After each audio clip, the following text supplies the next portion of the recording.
ألا تنصروه فقد نصره الله إذ أخرجه الذين كفروا ثاني اثنين إذ هما في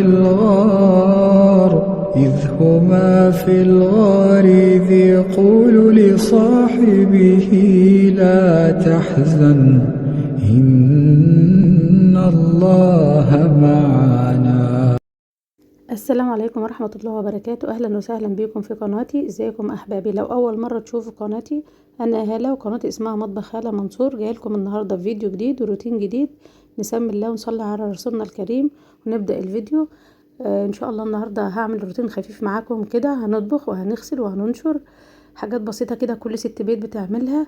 حتى لو تعبانة ومش قادرة اعمل اي حاجة فلازم اعمل اكل لولادي. انا حاسة ان انا داخلة على دور برد كده وحاسة ان انا همدانة، بس طبعا ما ينفعش ما اعملش اكل لولادي. طبعا ربنا يدينا الصحة كلنا يا رب، ويبعد عننا الوحش وجميع الامراض يا رب، امين اللهم امين. عملت كده النهاردة لحمة، هسلق كده لحمة. عملت كده، حطيت شوية من الزيت وحطيت اللحمة، بديها تشويحة كده وبتنشف الاول، وبعد كده بنزل عليها بقى بالمية المغلية. حطيت بصلاية كده متقطعة وحبهان وورق لورا، وحطيت كده شوية من الفلفل الاسمر، وهقلبها كده تقلبتين وهسيبها لحد ما تنشف خالص. وانا هنا كنت بغلي مية في البراد زي ما انتوا شايفين. بعد ما تنشف كده هقلبها تقلبتين وهنزل عليها بقى بالمية السخنة. هي دي طريقتي في سلق اللحمة والفراخ، كمان بعملها بنفس الطريقة. ما بغليش مية واحط فيها اللحمة والفراخ، لازم تنشف الاول كده واقلبها تقلبتين واحس انها نشفت خالص في الحله، وبعد كده انزل عليها بقى بميه تكون مغليه. تنزليش خالص بميه تكون بارده علشان الدم اللي في اللحمه والفراخ بيطلع تاني على الوش. لكن طبعا الميه السخنه بتقفل مسام اللحمه او الفراخ وبتديك شوربه حلوه وريحتها كمان بتكون حلوه كده. انا كان عندي غسيل، كنت شايله المفارش بتاعه السراير، فوانا كمان بشتغل كده على البوتاجاز. قلت كمان اخدهم دورين كده في الغسالة علشان ما اكومش عليا الهدوم ويبقى عندي غسيل كتير. انا كل يوم تقريبا بشغل الغسالة بتاعتي، علشان احنا في الشتاء طبعا انتوا عارفين الغسيل بيبقى كتير قوي في الشتاء علشان الهدوم بتبقى تقيلة، فكل يوم بغسل هدوم. فكان عندي بقى المفارش بتاع السرير دي لوحدها غسلة، فلما بيبقى عندي غسيل ما بغسلش حتى السراير او المفارش والكلام ده مع الهدوم، بغسل ده لوحده وده لوحده. فقلت النهارده بقى ايه، اشيل فرش السراير علشان ما كانش عندي هدوم، كنت غاسله هدوم كتير امبارح. فقلت اغير كده ايه المفارش بتاعه السراير. وانا تقريبا بغير مره او مرتين في الاسبوع على حسب يعني، بحس ان السراير عايزه تتغير بغيرها. ممكن كل اسبوع مره، في الاسبوع مرتين على حسب يعني. كده خلاص اللحمه بتاعتي حطيت عليها الميه السخنه، وهنا بضرب بقى الطماطم بتاعتي في الخلاط علشان انا هعمل بطاطس مع اللحمه، وهحط اللحمه في قلب البطاطس بس بعد ما تستوي ان شاء الله. وعشان تاخدي شوربه حلوه واللحمه تستوي معاكي بسرعه، انا بوطي عليها النار خالص بعد ما حطيت الميه المغليه، وطيت عليها خالص خالص عشان تاخدي شوربه حلوه واللحمه تستوي اسرع. ما تعليش عليها النار، لان لما بتعلي عليها النار مش بتستوي اسرع، لا بتمط معاكي كده وما بتستويش بسرعه. حتى لو اللحمه كبيره وطي عليها النار خالص مش هتاخد معاكي وقت.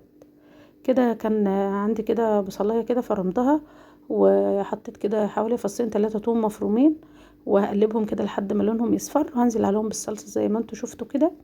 ما بحمرش البصل علشان ايه ما تتعبش كده ولا حاجه وتبقى خفيفه في الاكل.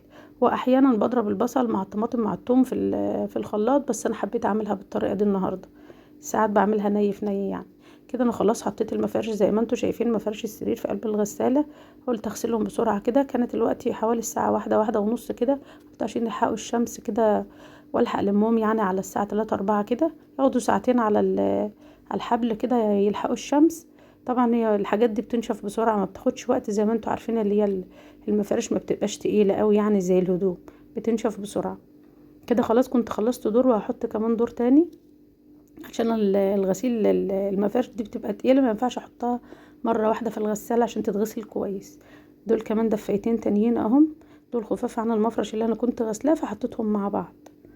مش هياخدوا وقت طبعا، واغسلهم كده. اللي بيبقى الحاجات بتاعتي بتبقى نظيفه، والله انا بحطها نظيفه في الغساله، بس طبعا لازم نغير المفارش بتاع السرير او الملايات اللي احنا فرشينها على طول كده علشان تبقى دايما شقتنا نظيفه وريحتها حلو. كده خلاص كانت الصلصه بدات تغلي شويه، بس ما سبكتهاش قوي يعني او نشفتها قوي. هنزل عليها بقى بالبطاطس بتاعتي بعد ما احط الملح بتاعها هحط الملح واحط فلفل اسمر واحط شويه من الكمون. انا ما بكترش البهارات في الاكل. انا اكتر حاجه عندي بستعملها هو الكمون والملح لما يكون في حاجه بصلصه زي ما انتوا شايفين كده، بتديها طعم وما بتغيرش طعم الحاجه اللي انت بتعمليها على النار او الاكل اللي انت هتاكليه. ما تحاوليش تحطي بهارات كتير عشان بيضيع طعم الاكل. وحطيت كده البطاطس بتاعتي حوالي 3 بطاطسات كبار مكعبات كده، وحطيتهم في قلب الصلصه هياخدوا غلوه كده، وبعد كده هتكون اللحمه استوت هحطها في قلب البطاطس بتاعتي. هنا كانت اللحمه بتاعتي استوت. طبعا انا ما بحاولش اطول الفيديو او بجيب كل التفاصيل يعني علشان الفيديو ما يطولش عليكم. كده كانت اللحمه استوت خالص، انا شفتها مستويه حلوه يعني. حطيتها في قلب الصلصه، والبطاطس كانت لسه ما استوتش عشان يستووا مع بعض ويبقى طعم اللحمه حلو. هشيلها كل اللحمه اللي انا سلقتها هحطها في قلب البطاطس تاخد غلوتين كده عشان يبقى طعمها حلو. كده زي ما انتم شايفين الشوربه بتاعتي لونها جميل، وما بكترش الميه بتاعت الشوربه، يعني يا دوب طبقين 3 كده علشان يبقى طعم الشوربه حلو. ما بحطش فيها غير بصل، وبحط الحبهان زي ما انتوا شفتوا، ورق لورا وشويه فلفل اسمر والملح وبس. بس طبعا ما حطيتش ملح اللحمه غير لما قربت تستوي، يا دوب ملحتها وبعدين شلتها حطيتها في قلب البطاطس زي ما انتوا شايفين، وطيت عليها النار خالص على ما انشر الهدوم تكون استوت. هوطي عليها واطلع انشر الهدوم بتاعتي.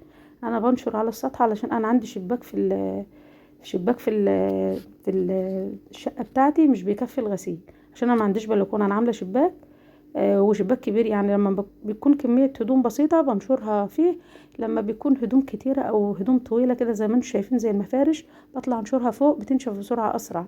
كده خلاص نشرت الغسيل بتاعي، وهنزل عشان اشوف باقي الاكل بقى اللي انا بعمله. كل ده في وقت واحد والله، انا بعمل كل شغل مع بعض. يكون معايا حاجه على البوتاجاز بوطي عليها وانشر بسرعه، علشان انتوا عارفين ان احنا في الشتاء واليوم قصير وما بنلحقش نعمل حاجه فيه، يا دوب على الساعه 3 بكون مخلصه الاكل بتاعي كله. كده حطيت شويه من الزيت في قلب حله، وهعمل شويه رز بشعريه كده. احنا بنحب ناكل رز بشعريه مع اي حاجه، بنحب ناكل رز بشعريه ما عدا السمك، بحب معاه رز ابيض. كده عملت شويه حوالي كوبايه من الشعريه على كوبايتين من الرز، بس كنت غاسله الرز قبلها ونقعاه بس مش كتير يعني حوالي 10 دقايق كده قبل ما اطلع انشر. كنت غسلت الرز كده ونقعته شويه، وبعد كده قلبت شويه الشعريه دولت. بنحط الرز نص كميه الشعريه، نص الكميه بتاعه الرز. لو عامله كوبايتين بحط كوبايه من الشعريه. خدت اللون الذهبي الحلو اللي انتوا شايفينه ده، ونزلت بقى بالرز اللي انا نقعاه بالميه بتاعته، وهحط عليه الملح وهغطيه لحد ما تشرب الميه بتاعته، وبعد كده هوطي عليه بقى علشان يستوي براحته. في الوقت ده انا كنت كنست الشقه من قبل ما اعمل اي حاجه يعني. ببدا الصبح اول ما بصحى، وانا جبت معاكم روتين قبل كده، الروتين اللي فات، ان انا اول ما بصحى وبنفطر بكنس شقتي بسرعه كده بالمكنسه واطوق كل حاجه بسرعه. بكون كده في الوقت ده خلاص ما ورايش غير الطبيخ، مش بياخد بس مني غير ما فيش نص ساعه بكون مخلصه. اهم حاجه تكون شقتنا نظيفه، ببقى حاسه ان انا خلاص ما عادش ورايا حاجه. هنا بقى هنعمل بقى الغدا. خلاص الرز بتاعي استوى، هنبدا بقى نغرف الغدا بتاعنا علشان نتغدى. كان في الوقت ده كانت الساعه 3. خلاص كده جهزت الاكل بتاعنا. اللهم دمها نعمه واحفظها من الزوال يا رب العالمين. الحمد لله، فضل ونعمه من عند ربنا. كده خلصت وهغسل بقى المواعين بتاعتي. انا زي ما قلت لكم انا جايبه لكم الفيديو كله ورا بعضه علشان ما اطولش عليكم. الفيديو ده حال كل الستات، حتى لو تعبانين لازم نقوم نشوف اللي ورانا. مين اللي هيعمل لنا؟ محدش هيعمل لنا حاجه. احنا في ايام دراسه، واولادنا الله يكون في عونهم يعني في الدروس طول اليوم. ربنا يا رب ينجحهم كلهم يا رب. كده هغسل بقى المواعين بتاعتي واشطب مطبخي. وفي الوقت ده انا كنت غسلت البوتاجاز الاول، بس انا جبته معاكم قبل كده، فما بحاولش اطول عليكم الفيديو، بحاول اقصر عليكم يعني على قد ما اقدر عشان ما اطولش عليكم الفيديو. هغسل بقى الاطباق بتاعتي كده واشطب الحوض. في الوقت بحس ان خلاص ما عادش ورايا اي حاجه، خلاص بقعد بقى شويه شاي بقى ونقعد بقى خلاص كده. الجو برد بقى، بنقعد بقى تحت الغطا كده، ما وراناش حاجه. اكيد كلنا بنعمل كده في الايام البرد دي او في ايام الشتاء دي، كلنا بنعمل كده. بعد الغدا بتحس ان احنا كنينا كده وبردانين، ما خلاص ما عدتش هعمل حاجه بقى. نقوم بقى ساعة العشاء بقى نبدأ نجهز العشاء بتاعنا تاني، ونعمل اللي احنا عملناه بالنهار، ونشطب مطبخنا تاني. ربنا يا رب يعيننا وينجح لنا اولادنا يا رب. كده خلاص خلصت الاطباق، هشطفها وهمسك الحوض بتاعي اغسله واروقه كده علشان يبقى نظيف وريحته حلوه، على طول بعد الغداء انا ما بركنش المواعين. ليه؟ لان لو ركنتها يتكوم عليها مواعين تانية، وانا بحس ان المطبخ طول ما فيش فيه مواعين بتبقى الحته نظيفه والمطبخ زي الفل. ما فيش مواعين بتحس ان الدنيا نظيفه، ما فيش كركبه. طبعا اللي عنده عيال عارف كده. وتحس ان الدنيا كلها مواعين، كل اللي بياكل بيرمي في الحوض، والمواعين هتبقى جبل ومش هقدر اغسلها. لا، طبقين خفاف هخلص بسرعه بسرعه كده، وبحس ان في ثانيه بكون مخلصه. انا اصلا بحب غسيل الاطباق قوي، مش بحب غسيل الحلل. بحب غسيل الاطباق والكوبايات والحاجات الصغيره دي، حتى مهما كانت كتيره بحبها. وبحب كده ألمع الحوض بتاعي والرخامات كده، واغسلها وانضفها كده واخليها بتلمع، وامسكها انشفها بعد ما اخلص. ما بسيبش عليها ميه. اغسل الفوطه بتاعتي اللي انا استعملتها وانشرها كل يوم. بعمل كده عشان كده ما بتحسي ان المطبخ بتاعك ريحته نظيفه وجميله. احنا ستات بيوت وشاطرين ونضاف، كلنا بنعمل كده كل يوم. ده روتين يومي لكل الستات. ربنا يا رب يعيننا كلنا ويدينا الصحه يا رب، وما نتحوجش لحد ابدا، ونفضل كده بصحتنا ونعمل كل حاجة لولادنا. كده خلاص زي ما انتوا شايفين الحوض بتاعي بقى زي الفل، وخلصت كده كل اللي ورايا. يا رب يكون الفيديو عجبكم، وما تنسونيش في اللايك احبابي فضلا منكم وليس امرا. ولو القناة عجبتكم ما تنسوش تدعموني بلايك واشتراك للقناة. والسلام عليكم ورحمة الله وبركاته.